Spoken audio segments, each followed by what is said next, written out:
I'm gonna go ahead and sew this hernia back in real quick, and then we'll come back with the closer look. Oh.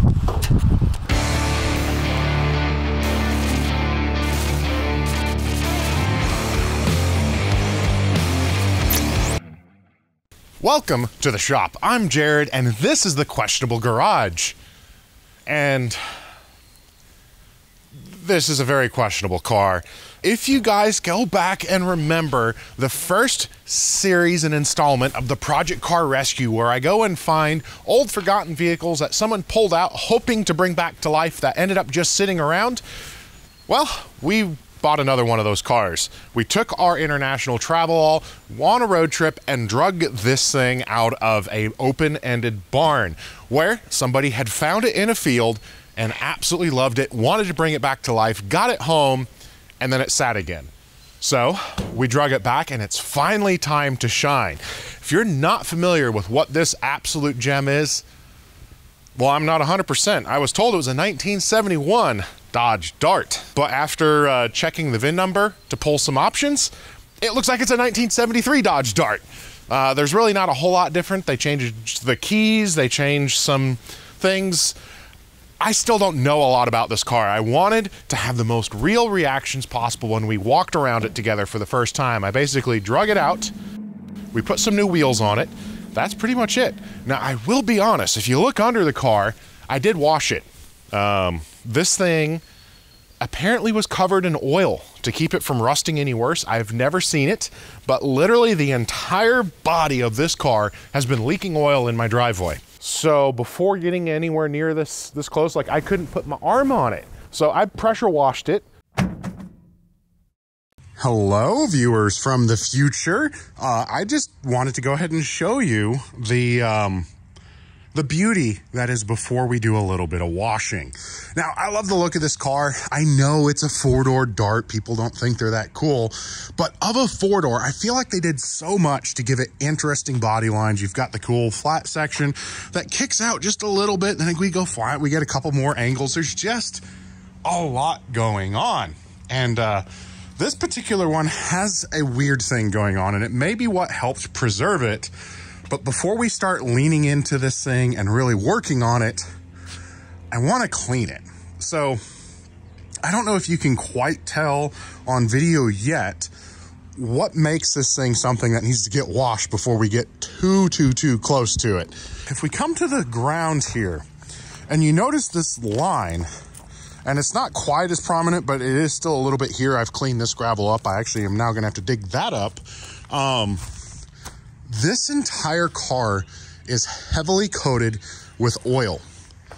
It's not like anything other than dirty oil sprayed over most of this car to kind of preserve it. And it worked. It's got some body work in it here, so it's not all original paint. We got dents, we got scratches, we got bangs, and a lot of oil. If you cover a car with oil, you're not going to want to lean over it and work on it. So, you know, I've heard of penetrating oil on brakes and hinges to try to loosen it up.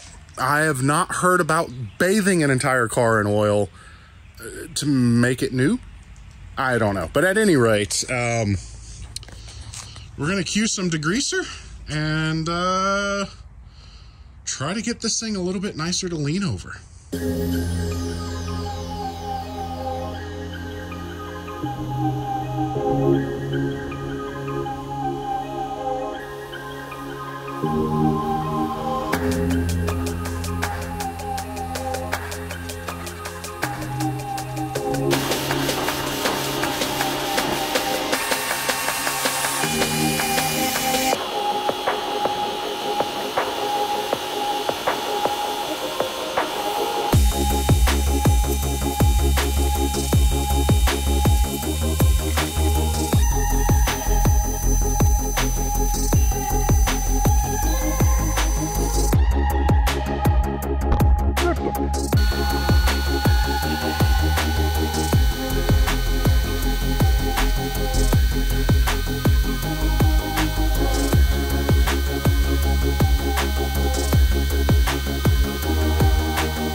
Now, you may be asking yourself, why now?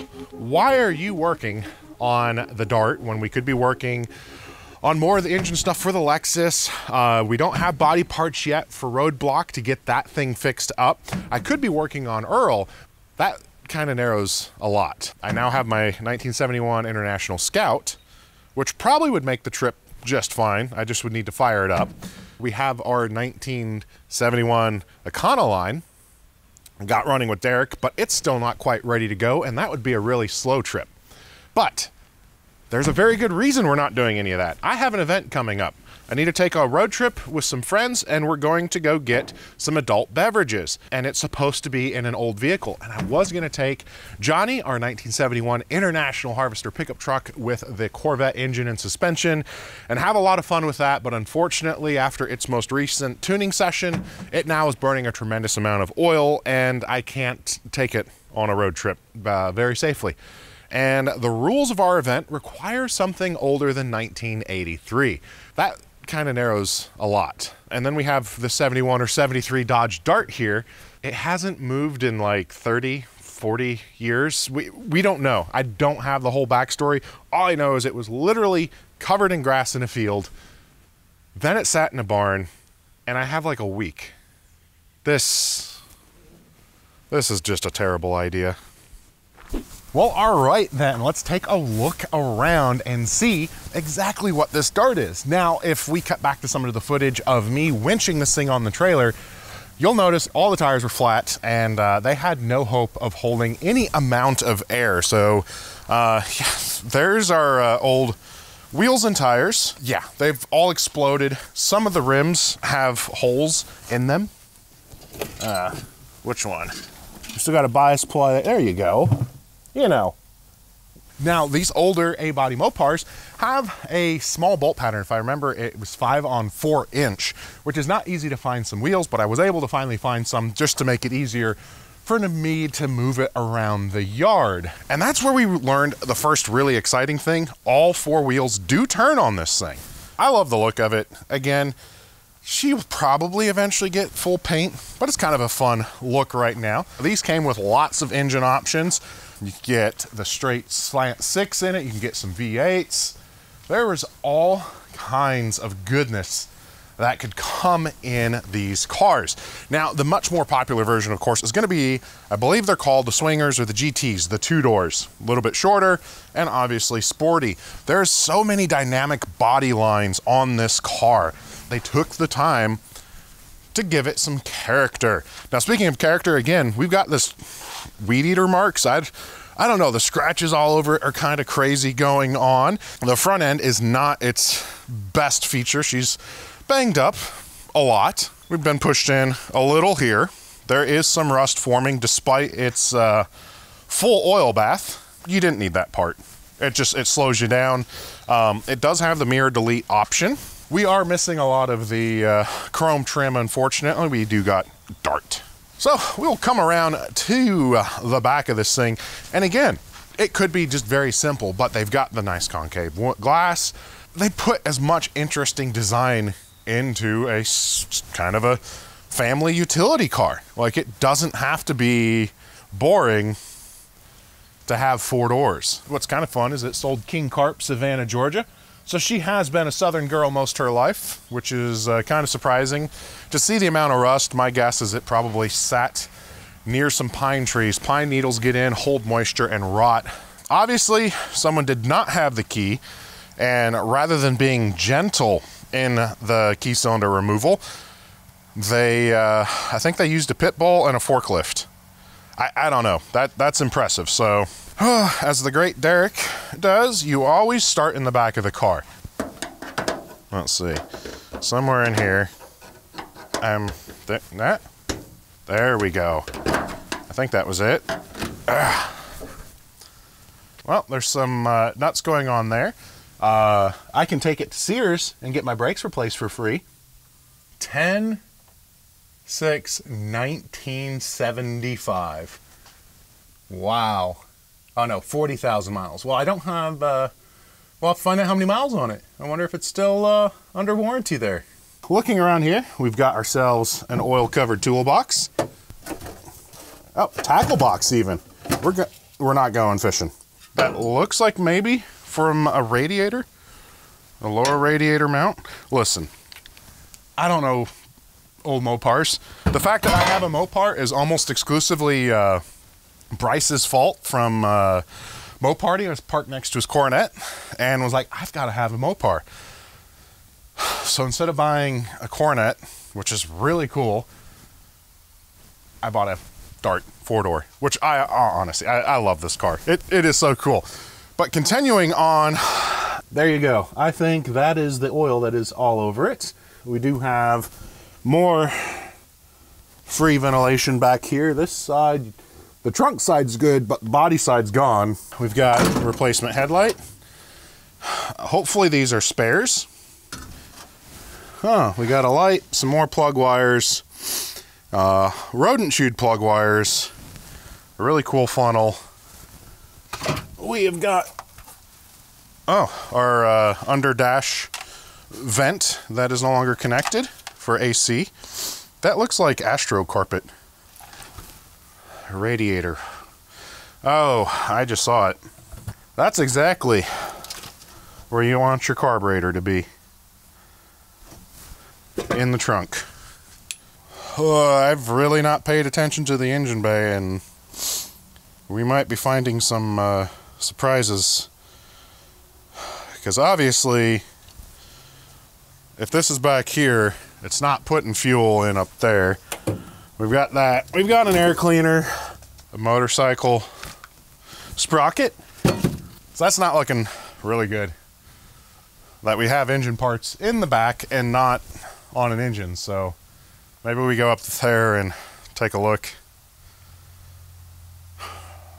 So the astute among you will notice that no, that was not a spare carburetor. That indeed needed to be there. I stuck that there just to help a little bit while pressure washing. So we've got a exposed intake and an absolute wiring catastrophe. Broken drive belts, ground straps that are fully exposed. I don't know, but I thought there was supposed to be a little bit of a shroud on this starter. Oh yeah. That's good. We've got no dipstick, so we're just going to assume there's oil in it. I believe this is your dash voltage regulator. We have a ballast resistor, so that's there. We've got the ultra reliable ignition box. And the way that you know this box is definitely going to be good, 100% operation, is literally all of its potting and insulation has leaked out. Okay, so I need an ignition box. We need a ballast resistor. I need a wiring diagram. We have just got, that's going to be headlights. Stuff is just cut everywhere. I don't have a battery tray. Power steering is disconnected. But good news. Look, AC. It's an AC car. That's worth something. Oh man. I think that's a voltage regulator box right there. But it also is leaking. You can see all of its guts is spilled out of it. There's our transmission dipstick. So, you know, we've got at least two dipsticks. That one and this one. None of the accessories. The alternator's pulled off of it. And our distributor is taken apart. That wiring is completely melted and no good. Oh no. But what we can look and see is this 2-wire connection, and I see what looks like a magnetic pickup on that distributor. Yep, magnetic pickup on that distributor. Come on, it is incredibly dark, but we can do it. We can do it, camera. Come on. So instead of points in there, we have a pickup wheel. Again, that ignition box pretty much made it. Most likely, this makes it 100%. This is indeed likely a 73, like the VIN number So that means we have the better ignition system while it works. The problem is it is a little problematic in keeping it working. We got ourselves another funnel. Ooh, those are some nice pliers. They've been well used, but that's the price of the car. And I have what appears to be no spark plugs in it. So the next thing we would probably do is go over and see if it turns. But I don't want to, I don't need that negativity in life right now. So let's take a look on the inside of this car, see what we've got in there, and then we can kind of come out and figure this out. It gets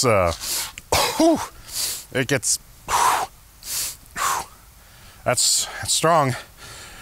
It gets even greener on the inside. I mean, I like that this repair is just some random green vinyl. Contact adhesive on the top of the other one. We've got the custom adjustable steering column. Now, I do know why this is loose. They did not have a key for it.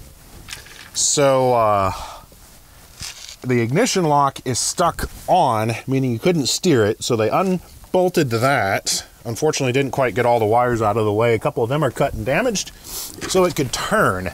And other good news, as you can tell, we have a really nice instrument cluster somewhere. We don't have a headliner, and she is, if you could imagine if we had 50 Great Pyrenees. If you don't know what Great Pyrenees is, that's my big fluffy white dog. If they all went swimming in sewer water, then you put them in a gymnasium, I'd rather be there right now. This carpet, I don't know, was original. It looks like belongs on the back porch of a Florida swinger's house. It is quite interesting. Floor, it's good.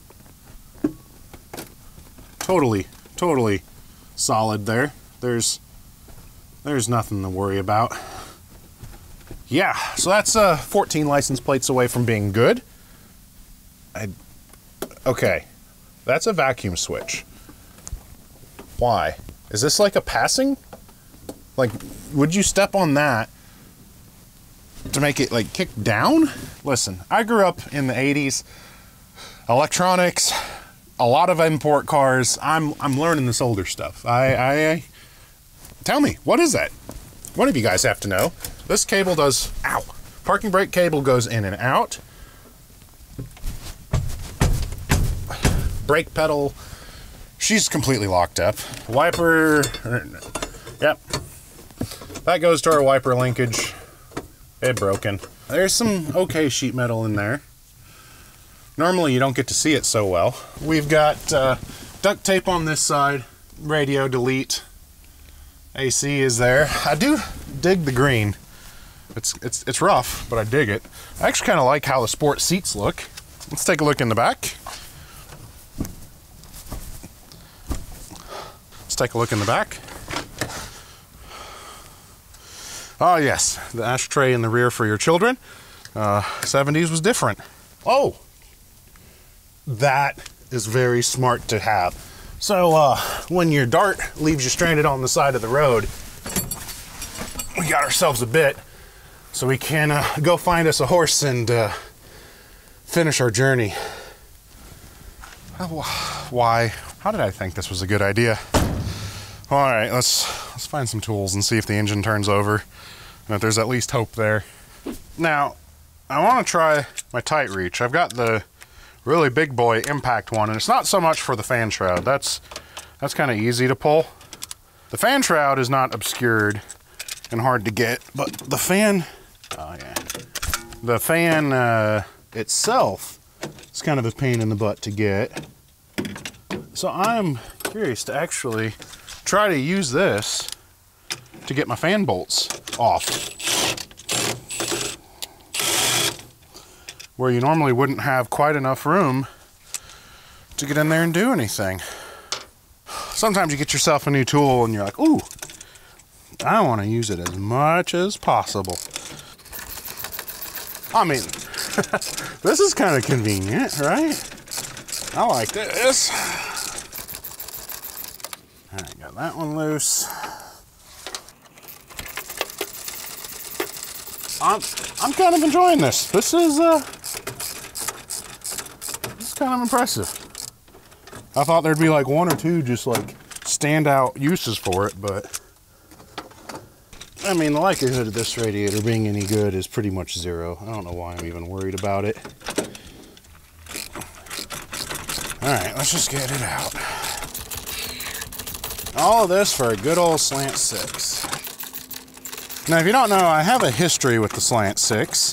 One of the first Lemons cars I ever built was 225 powered. Judge Phil, one of the organizers, early creators of Lemons, put out a challenge that he wanted to see an E30 BMW with a 225 slant 6 and a push button shifter for the torque flight. My friends and I were stupid and did it. It was terrible. 225 is supposed to be this amazing, reliable engine. First one blew up before we even got out of the shop. Started rod knocking. So then we went and Jason borrowed the engine from his dad's incredibly low mileage mint car, numbers matching. And that thing failed us too. So, I don't know. Again, the 225 is tower of power. They're cool. Supposed to be these super reliable engines that go forever. Not saying they can't. I'm just saying I've never seen anything even close to that. Gosh, the wiring of this thing. The everything of this thing. This can't go well. There's just... Good thing is someone just pressure washed all the crap and crud off this thing. So there's just mud and oil and awfulness everywhere. There's dumb ideas. There's questionable ideas. There's stupid ideas. And there might be this. Oh, good news, guys. We're seeing a little color. It's like mud, but it's something other than just water. Radiator time.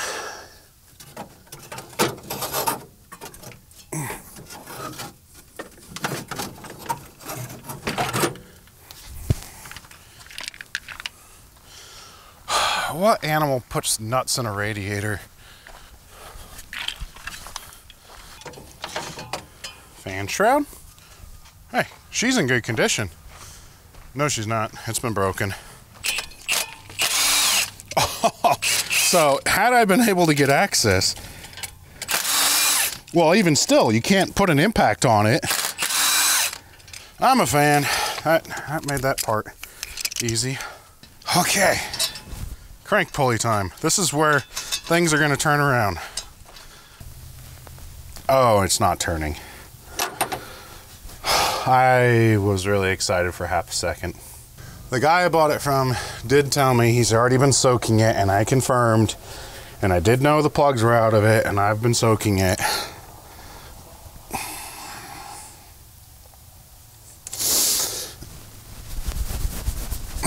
There's nothing. Absolutely nothing. We're gonna pretend this is good. Look, there's our second rotation. Coming up on our third rotation. Oh, the intake's not full of acorns and water. Every ounce of wiring hasn't been chewed by a mouse. Transmission isn't full of water. This thing's definitely the right answer to my problem. No, it's not.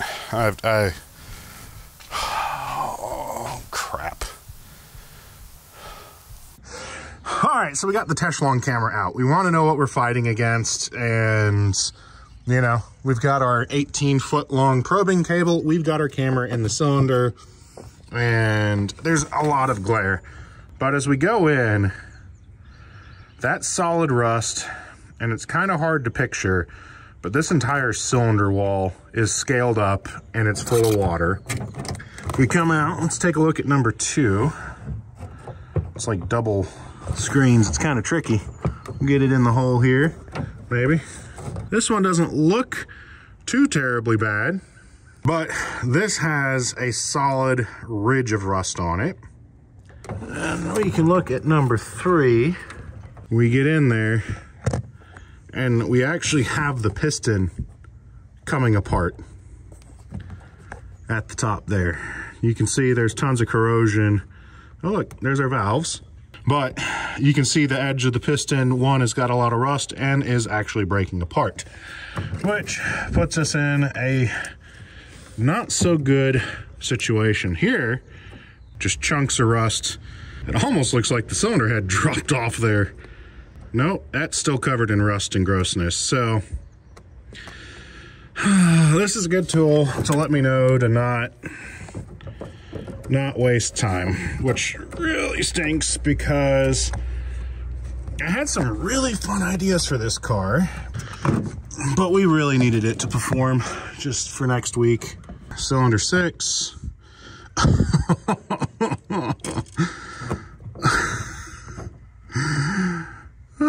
That's a bug and a bunch of acorns. I think that might be a slug. Oh boy, this is not good. All right, so not wanting to just immediately throw it in the towel, there's a little bit more lube in there.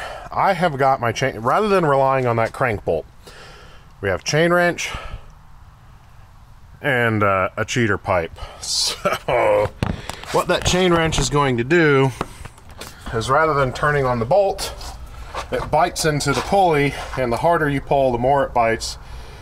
Generally, you should not use these on pulleys you want to try to save. The claws and everything, it bites in and tends to damage them. But I just want to try to make this turn. I got something to do. Just don't break and like bust my face, please. Oh. Okay, we're lifting the engine and collapsing that pulley. Yeah.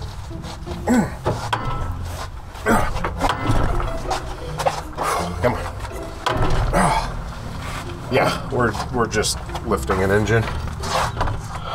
One last go. I don't want to be a quitter. But this engine's a quitter. Let's pull on it the other way a little. Ow. Yeah, that's just broken. I don't want to give up on this poor thing just yet. It's already had multiple people do that. Let's pull the head and see if there's any hope. Come on, AC line.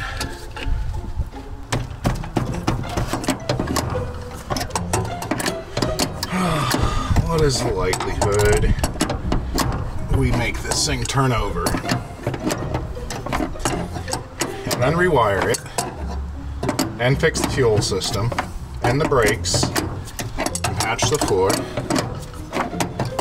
make the lights do enough lighting things.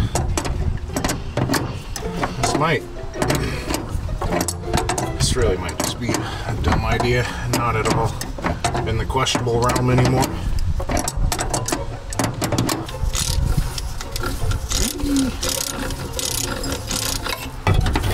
Rubber hoses. That one. Oh boy. Oh boy. I don't see this working. Oh really, that probably isn't smart.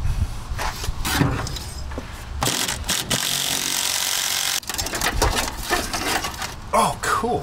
The transmission dipstick is rusted in place. That way you don't have to worry about it falling out.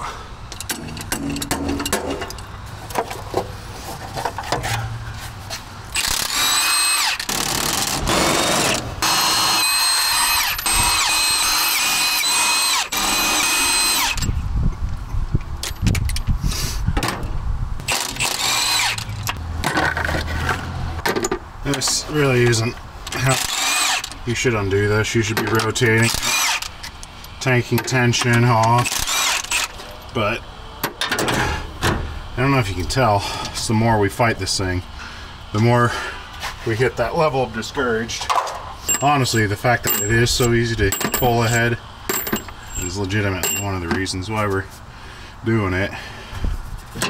And just in case there's tiniest bit of hope. There isn't, but we're gonna pretend.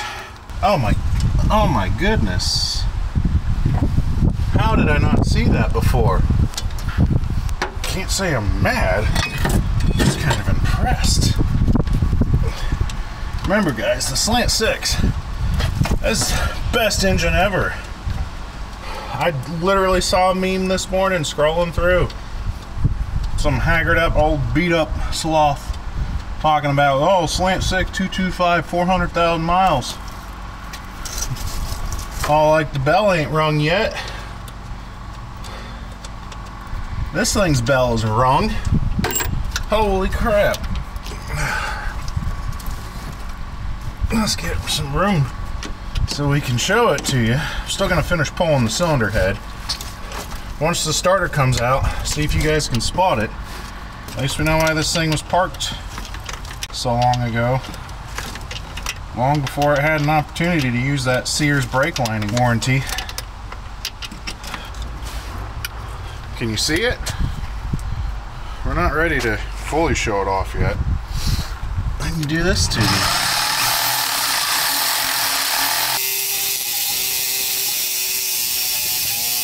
Can you see it yet? I keep saying that, looking at that angle. I don't think you can see it. I hate Slant 6. I hate Slant 6 because it hates me. I was actually talking with my wife last night, trying to come up with game plans if couldn't get this thing working, and she made a very true statement that I have made many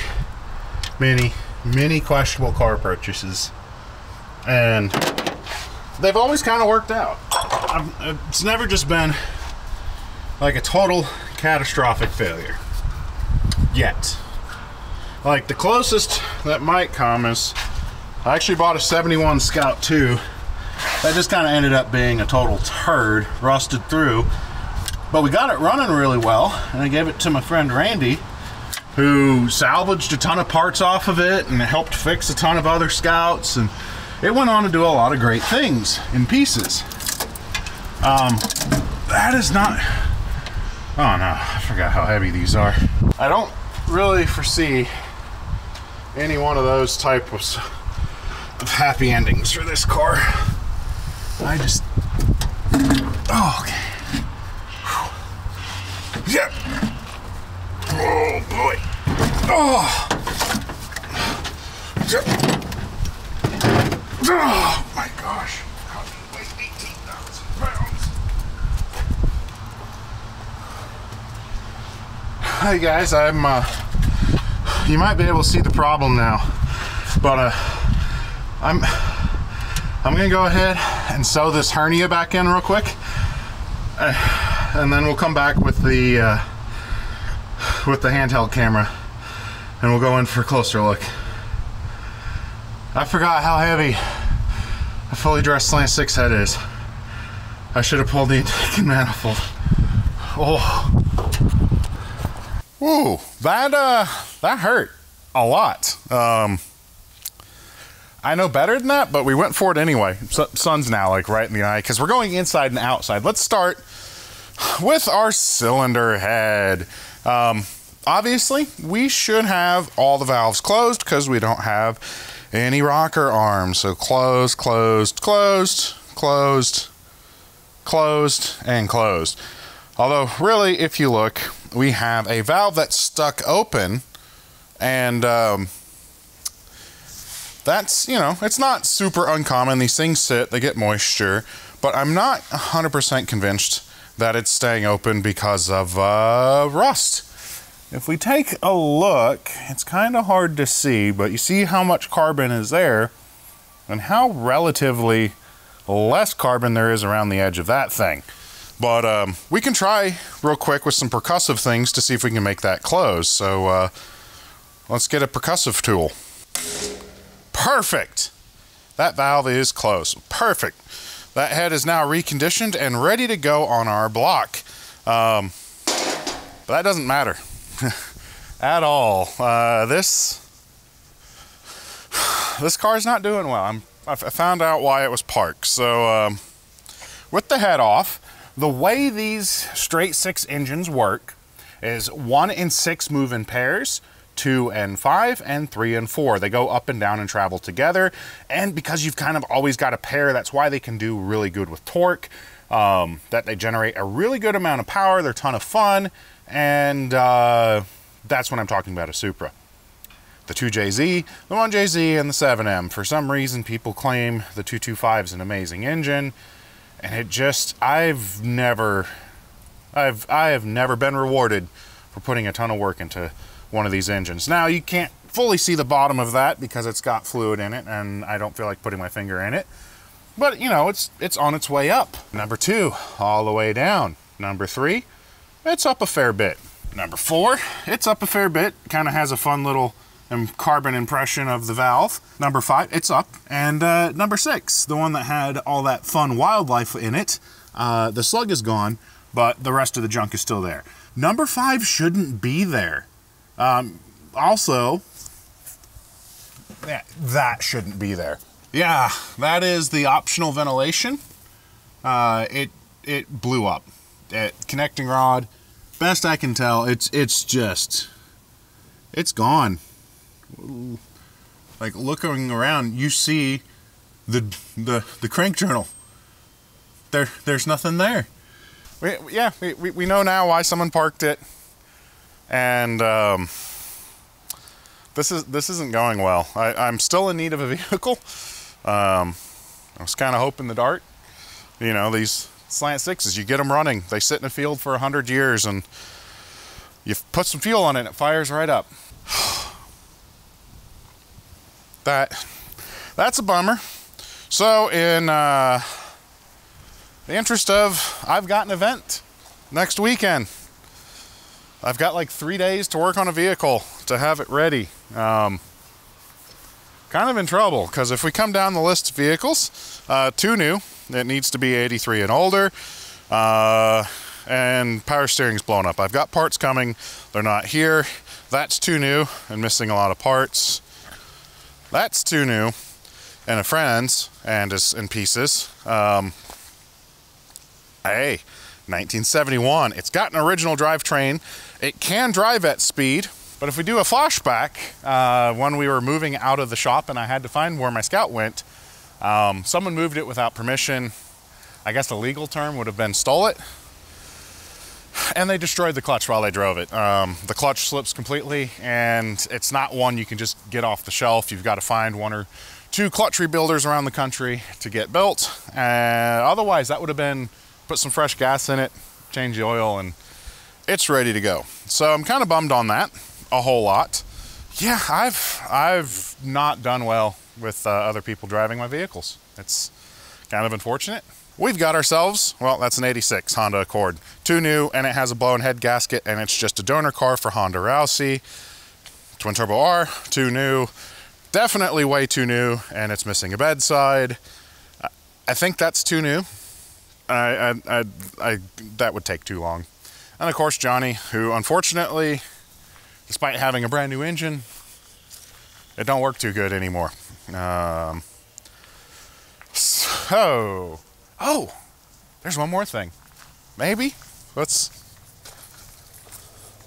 would be pretty questionable, but I don't know. I mean, it needs a fuel tank. It needs brakes, and I need to put tires on it that don't leak. Maybe. This is the questionable garage, and man, we're gonna get some luck somewhere, maybe. Another option, I'm not gonna rule this one out just yet. I could just try to find a V8 K-member, front suspension with good engine, and maybe we can get it bolted into the Dart, but I don't have any brakes in this yet, or any wiring. So yeah, we're running out of cars. They keep getting blown up. Now, if you're going to suggest the Cannonball ambulance, well, that's not mine, and someone else is driving it. So